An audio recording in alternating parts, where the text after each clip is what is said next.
So let's go to our introduction. God does not give any nation at any time when it comes to this world a free pass to live unaccountable for their sins. Nobody has a free pass. I don't care where it is in this world. This is the lesson of Jeremiah 49. There are other chapters of the Bible as well, but definitely in chapter 49 of Jeremiah. In this chapter, we will learn about judgments of 5 nations.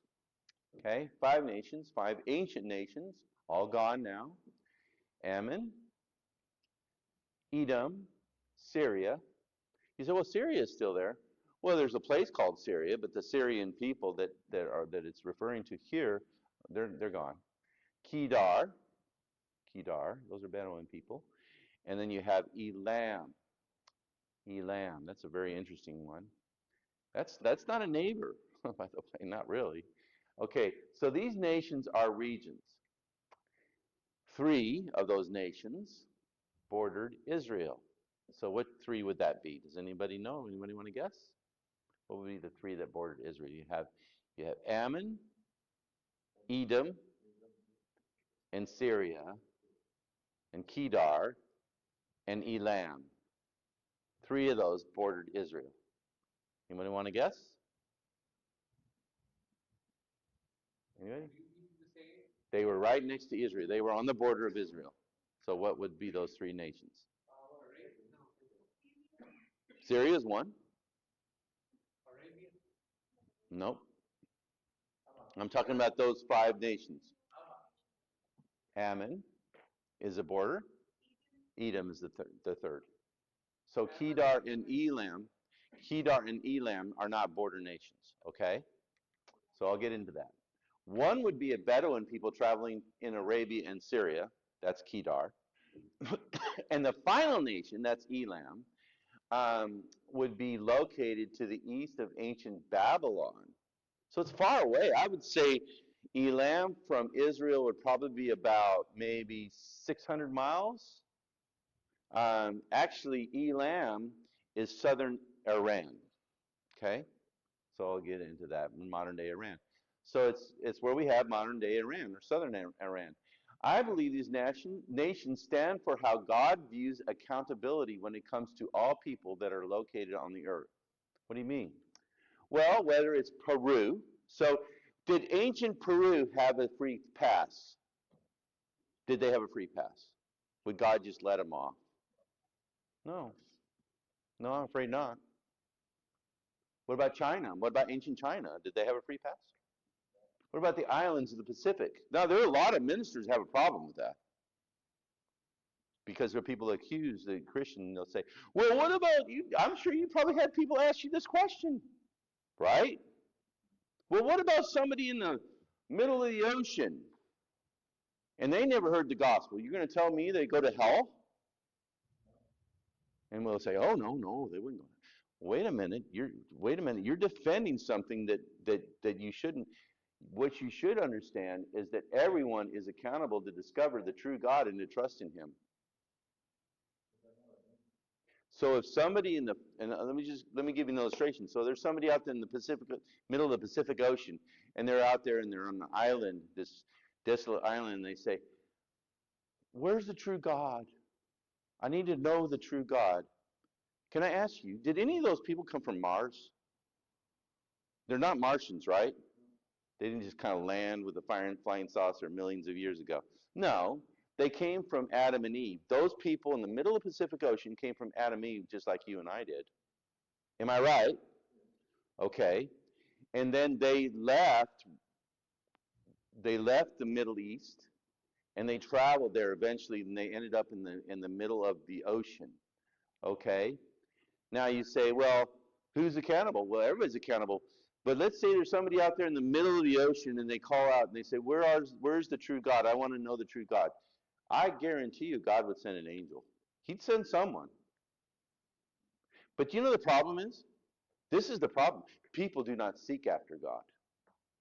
There are people that live next to a church and they won't darken the door. They won't seek after God.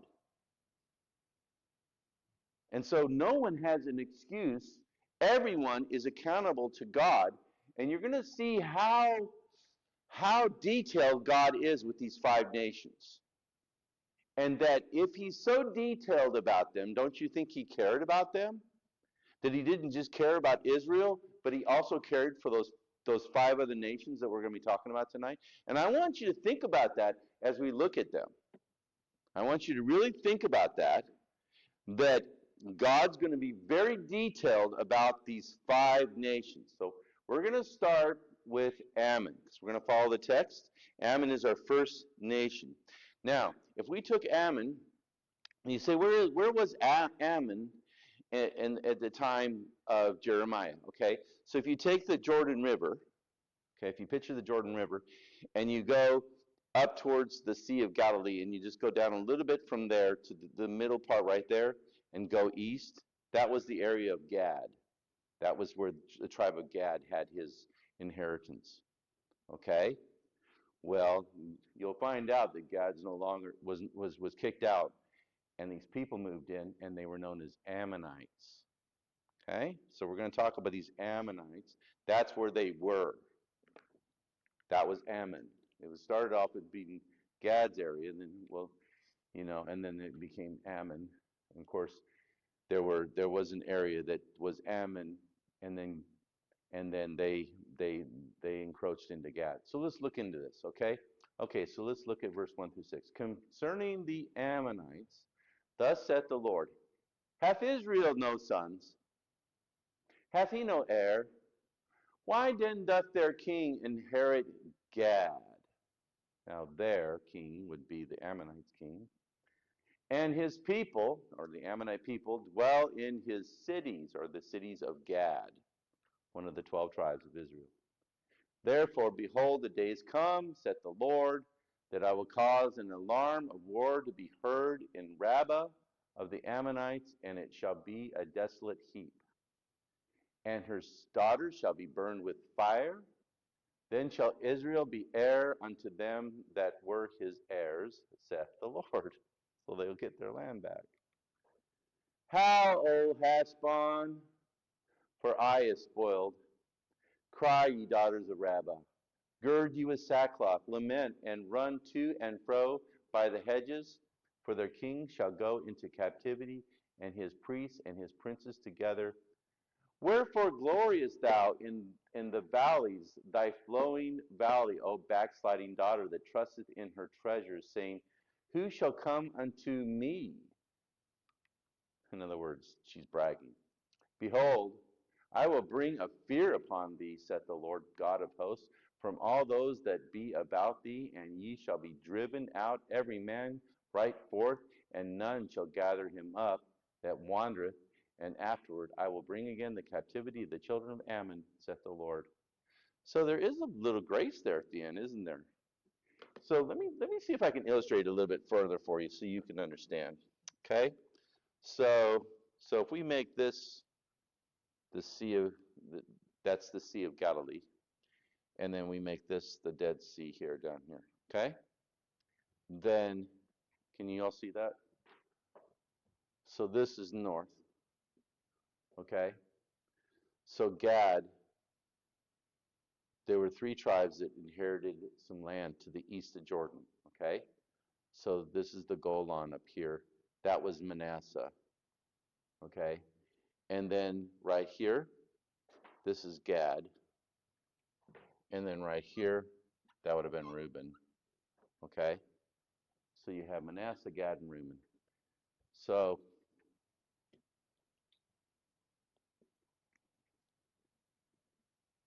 they were gone. They were put out by these heathen people by the time of Jeremiah. So this became Ammon. That became Moab. And that's Edom. You got it too? This one. So it's Gad, Ammonites. Yeah. And then there's Edom. Okay, so there it is. Yep. Just like that. So this would be, so Jerusalem would be about right here. Okay, Jerusalem, Bethlehem. Okay, are we getting an idea, geography there? Okay, so this is This is where he's talking about. He's talking about these people. What's going to happen to them? They're going to be gone. Okay? They're going to be wiped out. All right? So the Ammonites were descendants of Lot through his incestuous relationship with his younger daughter, as it was also with the Moabites, the older daughter of Lot. So they say that about right here in the sea, the Dead Sea, is where Sodom was. The ruins of Sodom. They found some ruins there, and they believe that those are the ruins of Sodom. Okay, and then there were cities upon the plain that were right on this eastern side of the Dead Sea, and over here would be the mountains. There's all these mountains along here. Okay, and I've seen those mountains. I just recently saw them, and there's a lot of caves in there. So definitely could have found a cave. And then you have these relationships. The younger daughter had a son, and they named him Ben-Nami, which became the father of the Ammonites. The older daughter had a son, and they called him Moab, and he's the father of the Moabites. Okay, so now we're talking about the Ammonites, aren't we? The Ammonites were condemned for stealing the Israelites' land, and then they also wickedly and callously worshipped a child sacrificing idol abomination known as Moloch. Okay, remember we talked about Moloch before? Okay, so then they got the land. So Ammon got that land. Okay, so that's Ammon's land.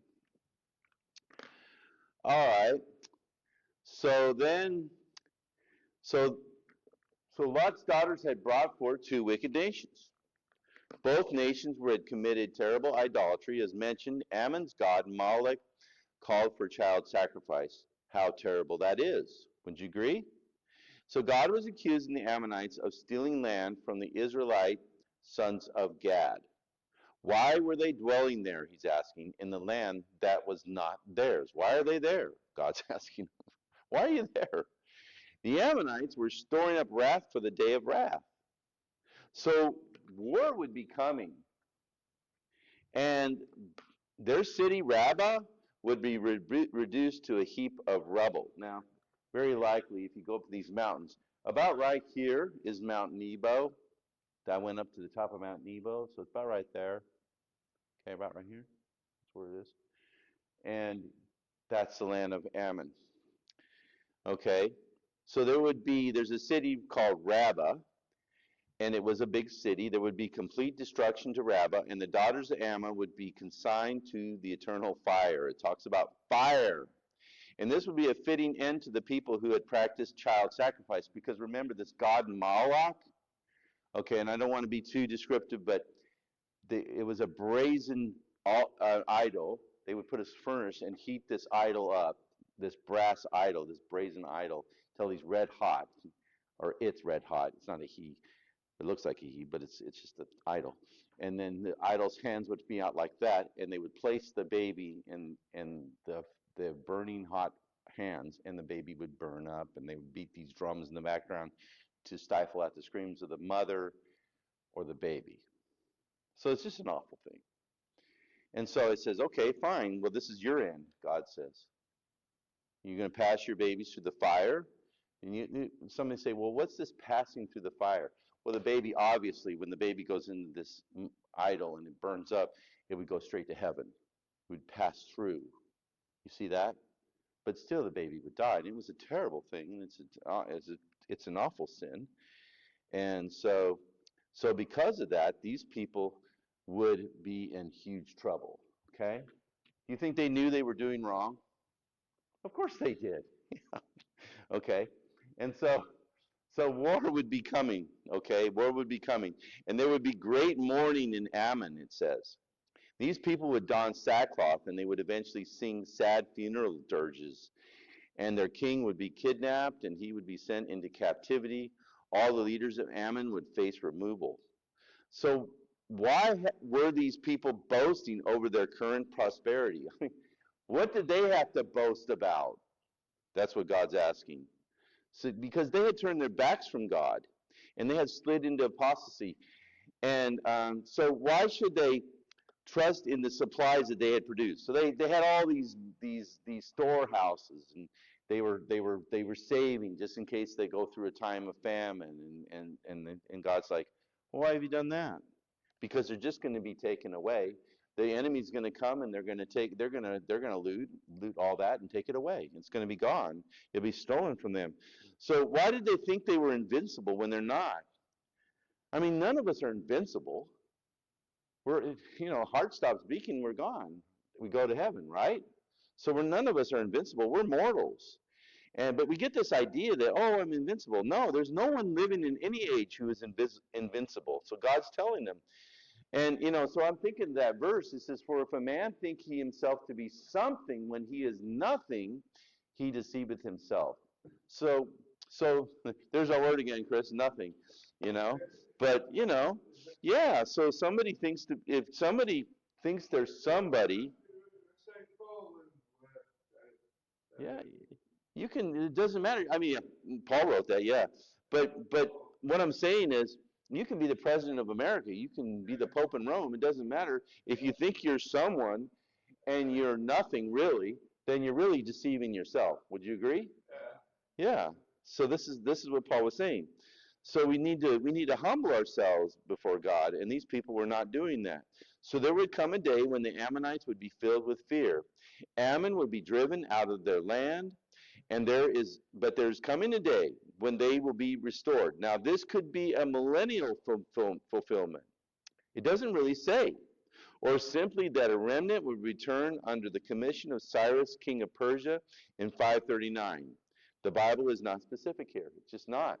Now, so in 539, the Jews were sent to Babylon in 586. That's when the temple was destroyed in Jerusalem. Okay? So the temple was destroyed in Jerusalem, and the Jews were exiled all the way over here to Babylon, all right, in 539. No, I'm sorry, 586. And then in 539, they could all come back. And when Cyrus released all the exiles, he didn't just release Jews, he released every taken over exiled country. Every country that was exiled by the Babylonians could now return back to their homeland. So apparently, there were some Ammonites who were taken into captivity, and God said they would be brought back. So did God know the history of the Ammonites? Did he know it well? Yeah, he knew it very well. And so God was very interested in the Ammonites, but the Ammonites were not very interested in God. And that's the problem. The problem wasn't that God wouldn't want to talk with them. The problem was they didn't want to talk to God. That was the issue. It was just the opposite. And so this is the whole thing we need to understand is that their day would come and God told them exactly how it would be. So that's the first group. Now the second group were known as Edomites. Okay, now I need to move quickly. Concerning Edom, thus saith the Lord of hosts, is wisdom no more in Teman? Now I want you to remember that city Teman, okay? Because I'm going to read quite a few verses here. Is counsel perished from the prudent? Is their wisdom vanished? Flee ye. So what are they told to do? Flee. Turn back. Dwell deep. What does it mean to dwell deep? What do you think? Okay, remember that. O inhabitants of Dedan, for I will bring the calamity of Esau upon him. Wow. The time that I will visit him. So he already knows the history all the way back to Esau because these people come from him. If grape gatherers come to thee, would they not leave some gleaning grapes? If thieves by night, they will destroy till they have enough. But I have made Esau bare. I have uncovered his secret places, and he shall not be able to hide himself. His seed is spoiled in his brethren and his neighbors, and he is not. Wow. Leave thy fatherless children. I will preserve them alive. And let thy widows trust in me. For thus saith the Lord, that means they're going to be really poor. Behold, They whose judgment was not to drink of the cup have assuredly drunken. And art thou he that shall altogether go unpunished? Thou shalt not go unpunished, but thou shalt surely drink of it. For I have sworn by myself, saith the Lord, that Basra shall become a desolation, a reproach, a waste, and a curse, and all the cities thereof shall be perpetual waste. That doesn't sound good.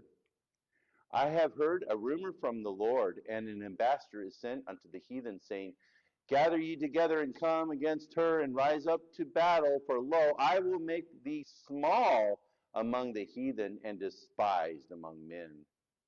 Thy terribleness has deceived thee, and the pride of thine heart, O thou that dwellest in the cleft of the rock, thou that holdest the height of the hill. Though thou shouldest make thy nest as high as the eagle, I will bring thee down from thence, saith the Lord. Also Edom shall be a desolation. Every one that goeth by it shall be astonished, and shall hiss at the plagues thereof, as in the overthrow of Sodom and Gomorrah, and the neighbor cities thereof, saith the Lord. There's 4 cities. No man shall abide there, neither shall a son of man dwell in it. Behold, he shall come up like a lion from the swelling of Jordan. Who? The enemy. Against the habitation of the strong. But I will suddenly make him run away from her. And who is it? A chosen man, that I may appoint over her. For who is like me? And who will appoint me the time? And who is that shepherd that will stand before me? Therefore hear the counsel of the Lord that he hath taken against Edom, and his purposes that he has purposed against the inhabitants of Teman. Surely the least of the flock shall draw them out. Surely he shall make their habitations desolate with them. Even the sheep of the flock will take them out. The earth is moved at the noise of their fall, at the cry of the noise thereof was heard in the Red Sea, all the way to there. Behold, he shall come up and fly as the eagle, and spread his wings over Basra. And at that day shall the heart of the mighty men of Edom be as the heart of a woman in her pangs. There's a lot to cover in that. There's a lot in that. So I'll do my best to give it to you. I'll just make sure I'm on the right page. Okay, so first of all, God would bring his wrath upon to the Edomites. Now the Edomites were down here. Okay, that's where the Edomites were. And these were the people who had descended from Esau, the brother of Jacob. So you know about Esau, right? That's his family. That's the nation that came from Esau. Now, Esau and Jacob were the sons of Isaac, so they were related. So the Edomites were actually related to the Jews. Teman was the grandson of Esau. Eliphaz, you ever heard of Eliphaz? You know who Eliphaz is? You've heard of him? He was one of the friends of Job. He was known as Eliphaz the Temanite. Okay? Well, if he's a Temanite, then he is an Edomite. Eliphaz was an Edomite. He was from the city of Teman. And Teman was a city in Edom to the north. So you go to the north of Edom, all right, you come to a place called Teman. And Teman was known as a city of ancient wisdom. Yet the question was, where was their wisdom so that they could stop from being destroyed? Had it vanished? Or it appeared that it did vanish. You know, there are people in the world that are known for wisdom. You know, that you have the Chinese with their Confucius, right? And different things, you know, about wisdom, you know, the ancient wisdom, oriental wisdom, and stuff like that. Well, that's the way Teman is. And this is why Eliphaz came, and he was talking down to Job when Job was going through his terrible time. Okay? Well, Dedan was a caravan city in Edom, on Edom's southern border. The king's highway from Damascus, so Damascus would be up here. Okay? And then there would be a highway that would go through, known as the King's Highway. Okay? It would go all the way to the south. And so they had that highway. It would pass through Dedan, and these people were told to flee. They should go high. They should dwell deep. Remember, I talked about dwelling deep. What does it mean to dwell deep? What do you think? Anyone want to guess? What does it mean to dwell deep? Hide. But where will you hide? Where would the deep be? Under a rock. Yeah, in a cave. Exactly. It's talking about going to the caves and live in caves. It says, go into the caves for the fear of the trouble that would come to them. The enemy would come and strip their land of everything. There would not even be a grape left for any poverty-stricken gleaner of a vine. Edom would be stripped bare, okay? And they would be in an embarrassing, pitiful shape. These people would eventually disappear from the earth. If they had any sense, they should run to Israel for refuge. This gives us an indication that this prophecy was given during the early years of Jeremiah's ministry. He declared that all that would be left of Edom would be orphans and widows. That's all. Very poor. God swore by no higher. He swore by himself that the Edomites would drink from the cup of his wrath. Basra, their chief city, would be wasted and a desolate curse. All the cities of Edom would fall and they would all be destroyed. And they could rise up in battle if they wished, but it would make no difference because the trouble was coming. So whether they were ready or not, it didn't matter. They thought they were amazing. The word terrible there means it's almost like the word that we use awesome. They thought they were awesome. They thought they were amazing. They thought they were fearful. They thought they were strong and powerful. But they would be brought down from their lofty perch just as an eagle would be shot with from an arrow. So you have the eagle way up there and it's flying and going, yeah, I got you. Or it's perched up on a branch way up there, and some archer comes and goes like that and kills that eagle, and it just falls to the ground. That's exactly the picture here. Okay? The whole land of Edom would become a desolation, a moonscape. Those who traveled through their land would be so amazed that they will hiss at the destruction that they saw. So that, wow, this is bad. They would be so destroyed that no one would want to live there anymore. The prophecy relates to the destruction of Sodom. Future generations would not dwell in Edom. Only the Bedouins would remain in the land. And they're there today. There are Bedouins in that land today. I was there. I saw it. Okay? There are Bedouins there. I met Bedouins. God would send the Babylonians like a lion that was escaping the flooding of Jordan. So, so this is the thing, okay? He would come like a lion uh, that was escaping um, the Jordan. These people would run away. There would be none to stand against the judgment of God. He was against these people. He was against the wisdom of T-Man. The earth would shake at the noise of their fall. Its noise would be heard from the Red Sea, it says. All the way from the Red Sea, somebody be standing there at the bank of the Red Sea, and they'll hear the noise of the destruction of Edom and the battles that are going on. It will be so loud and great. Babylon would come and swoop down like an eagle. Now we have another picture of the eagle apprehending its prey. And Basra would be prey. And when the day finally came, at the mighty Edomite men would struggle like a woman that is giving birth. The Nabateans would replace the Edomites. Many of the Edomites would be incorporated into Israel. These future people will be known as Idumeans. So whenever you see Idumeans, you'll know that that's actually another name for Edomites. By the way, Herod, Herod the Great? You've heard of King Herod in the time when Jesus was born? Well, his father's name was Antipater. He was an Idumean. He actually came from the Edomites. His mother, Herod's mother, was a Nabatean queen. So he was not Jewish at all.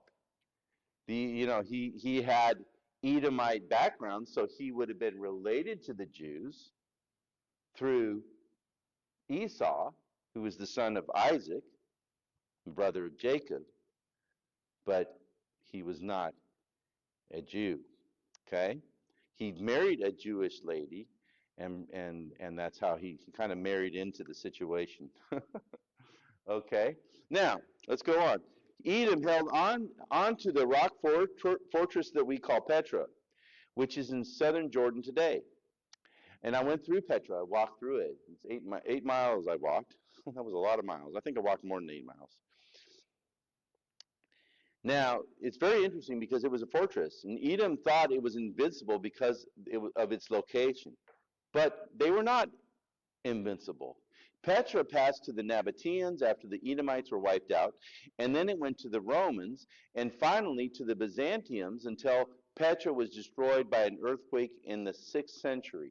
In fact, it's very interesting that this earthquake must have been really bad because I've been to 3 different cities that were destroyed by the earthquake, by an earthquake. I went to when the first time we went to Israel, we went to a place called Bet Shen, which is just over to the east of Mount Gilboa. It's called Bet Shen, and there's a Roman city there. It's one of the 10 cities known as the Decapolis. That was destroyed by an earthquake in the 6th century. Then I went to this trip. I went to Jerash, which is in Jordan, kind of into northern Jordan. Went to Jerash, and that was also destroyed in the 6th century by an earthquake. And then when I went to Petra, I found out that that was also destroyed in the 6th century from an earthquake. So that must have been a pretty bad earthquake because it destroyed 3 cities that I went and visited while I was over there. So pretty interesting. Um, and then after that, they didn't rebuild those cities. Pride also. So Edom was destroyed because of its pride. Pride destroys nations as well as people. Pride will destroy your life if you let it, even as a believer.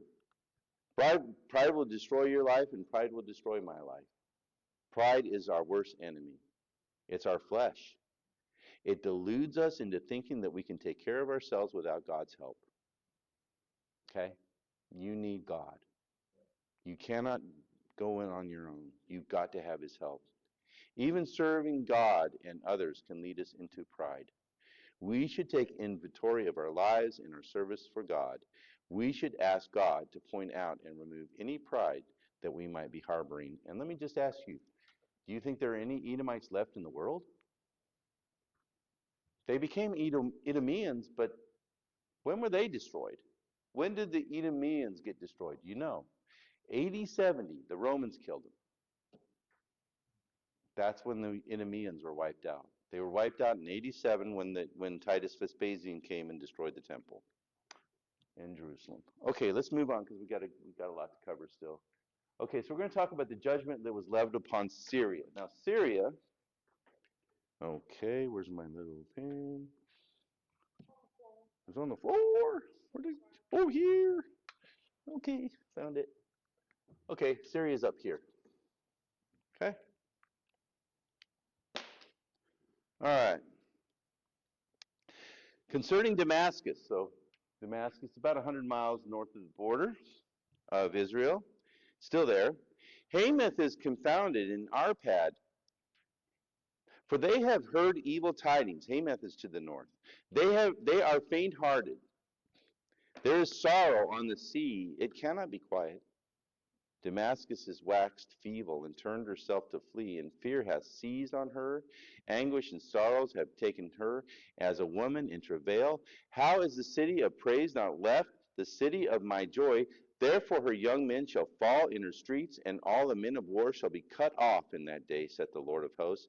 And I will kindle a fire in the wall of Damascus, and it shall consume the palaces of Ben-Hadad. All right. So Damascus now, huh? All right, so Damascus was the capital city, the capital of Aram. If you ever see Aram, A-R-A-M, that's referring to ancient Syria. This was the land that was straight north of Israel. So you have Israel here. Actually, if you take, just show this to you real quick. If you take Jerusalem and you look on a map, you can actually go straight north, and that's Damascus there. Okay, it's about 100 miles to the north of Israel. Okay, so the city of Damascus was defeated by both Assyria and Babylon. King Nebuchadnezzar attacked and defeated Damascus in 605 BC. So this was the time of King Jehoiakim. Remember him? Amos chapter 1, verse 4 and 5 talks about this attack. It would be difficult to attribute the defeat of the Syrian army to a particular event, but God did allow Aram or Syria to be destroyed. In our day, there are no clear identifiable ruins of the actual places of Ben-Hadad, or are there palace ruins of any kind of the other kings of Aram, Syria, Damascus. Nothing has been found, and it is likely because of how Damascus has been continuously ruined, rebuilt, and then inhabited again for thousands of years. Because you see, Damascus is the oldest remaining city of the world. It is the oldest city of the world that's remaining. That's right there, Damascus. Okay? And it's very interesting because it says that everything would be dissolved. And you know, you go to these ancient places and you can find the ruins. You can even find the ruins of Babylon. But you go to Damascus, you can't find the palaces. Where are the palaces? The palaces of Ben-Hadad, they're gone. The Bible said they would be gone. Jeremiah said they'd be gone. They would be dissolved. They were dissolved. There's no getting around it. So, so you know, it just like God says. I mean, you know, these Syrian people would be feeble and powerless, and they would run away. And they would be fearful and filled with anguish like a woman that is giving birth. Damascus was called the city of praise, but look at it now. God mourned. The young men were dying in the streets. The soldiers were dying in the battlefields. It would happen one day. God said it. He said that a fire would begin in the city and it would destroy the palaces of Ben-Hadad. And as mentioned, find me the palaces of Ben-Hadad today. They're gone. They're absolutely wiped off the planet. They're gone. Maybe you can dig down somewhere and find some ruins, but honestly, they're gone. Okay, now we're going to talk about Kedar and Hazor, and I got to move quickly. So we're talking about Kedar and these kingdoms of Hazor. Okay, so concerning Kedar and concerning the kingdoms of Hazor, which are Nebuchadnezzar, or Nebuchadrezzar, king of Babylon, shall smite, thus saith the Lord. Arise ye, go up to Kedar, and spoil the men of the east. Their tents and their flocks shall they take away. They shall take to themselves their curtains and all their vessels and their camels, and they shall cry unto them. Fears on every side. Flee! Get you far off. There it is again. Dwell deep. What does that mean? Find a cave. O ye inhabitants of Hazor, saith the Lord, for Nebuchadrezzar, king of Babylon, hath taken counsel against you, and hath conceived a purpose against you.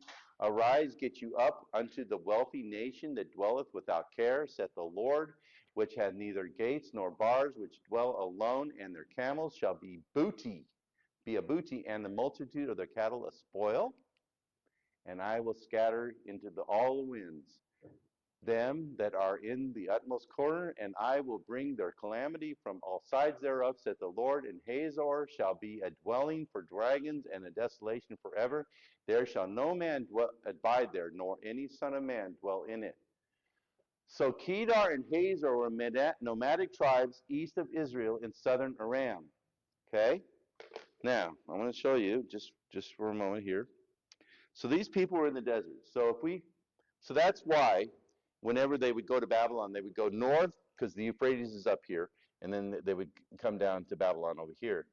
But way over here would be Kedar. Okay, so it still have to be over here and down, and it would go into Saudi Arabia, where Saudi Arabia is today. That desert area, that desolate area, that's where these Bedouin people lived.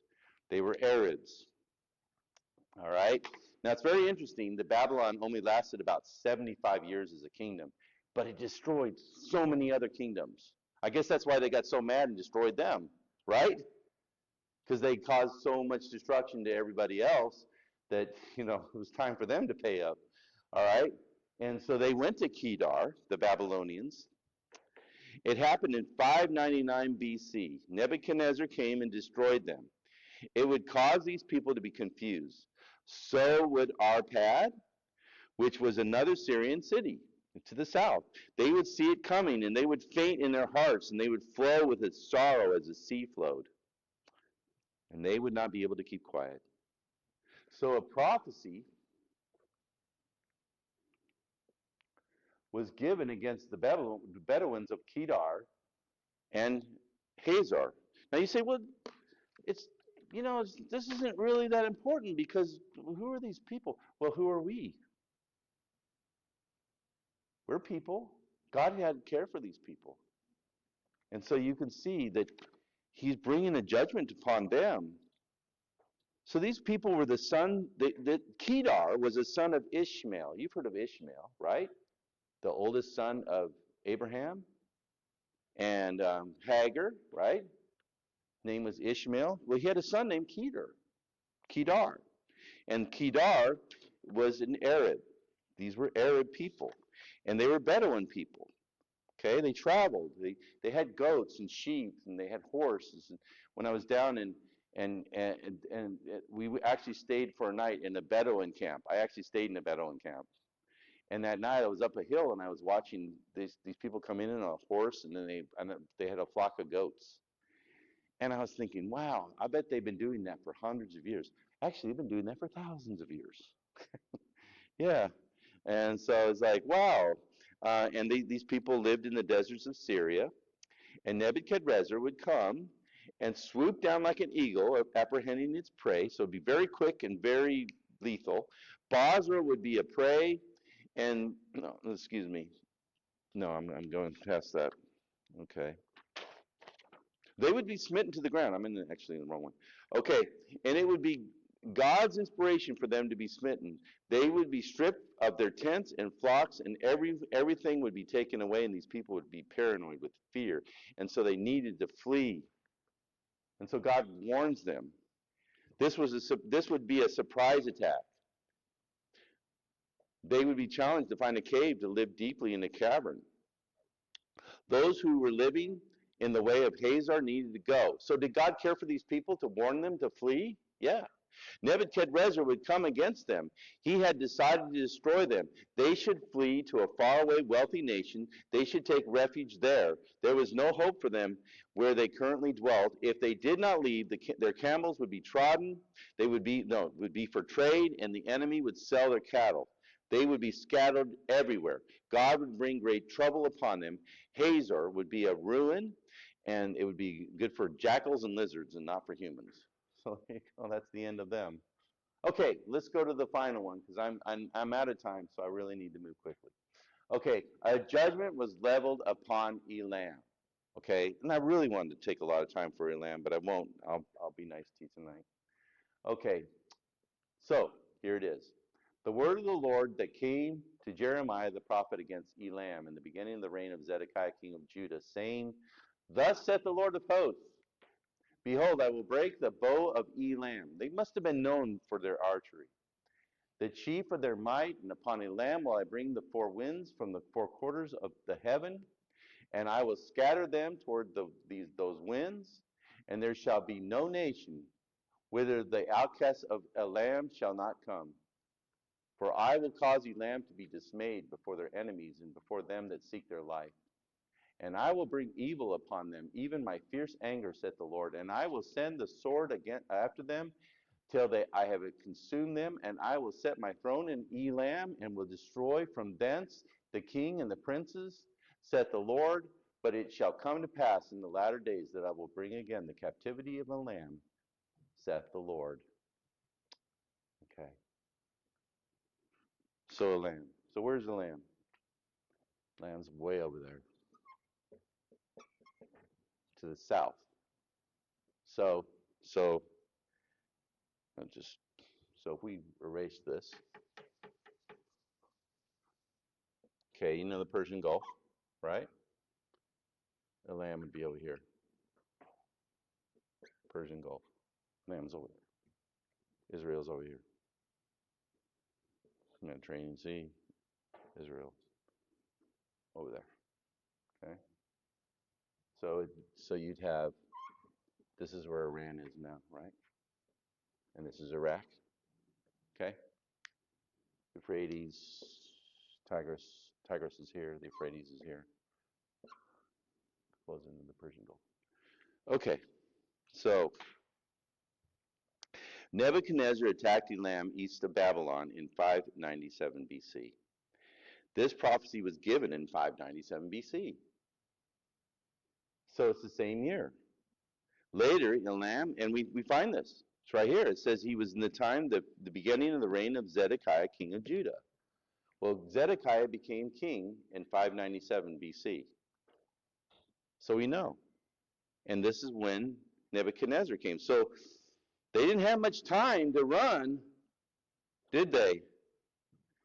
Now, it's very interesting that Elam would become the nucleus of the Persian Empire. Now, you know the book of Esther, right? Shushan?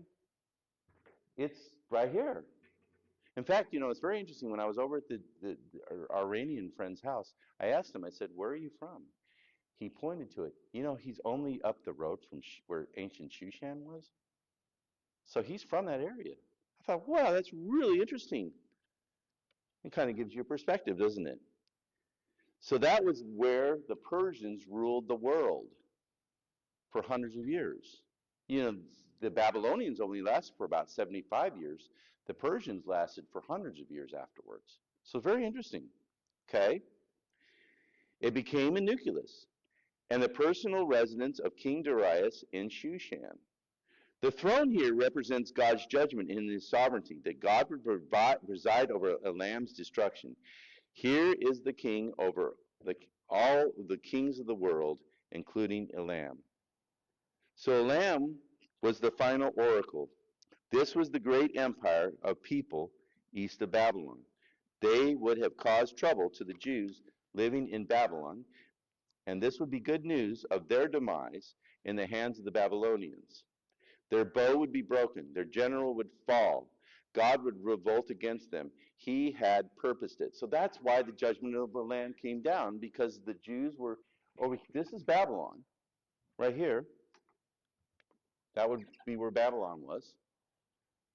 So Elamites could come over and attack Babylon or wherever the Jews were staying and kill them. And God says, I'm going to take you out. Wow. So God would revolt against them. He has purposed it. They would be so destroyed that there would be no refugees at all. They would just die. God was very angry. He would bring his fierceness against them by war. He would consume them from the earth. He would preside over it himself. All the royals would fall, but there would be some that would live and be restored as a remnant of his people during the millennial reign. It says in the latter days. So God says he'll be merciful to a remnant of those people, those Elamites.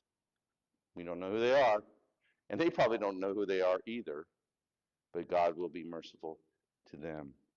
And so, once again, you can see how God is involved not only in Israel, but he's involved in all people.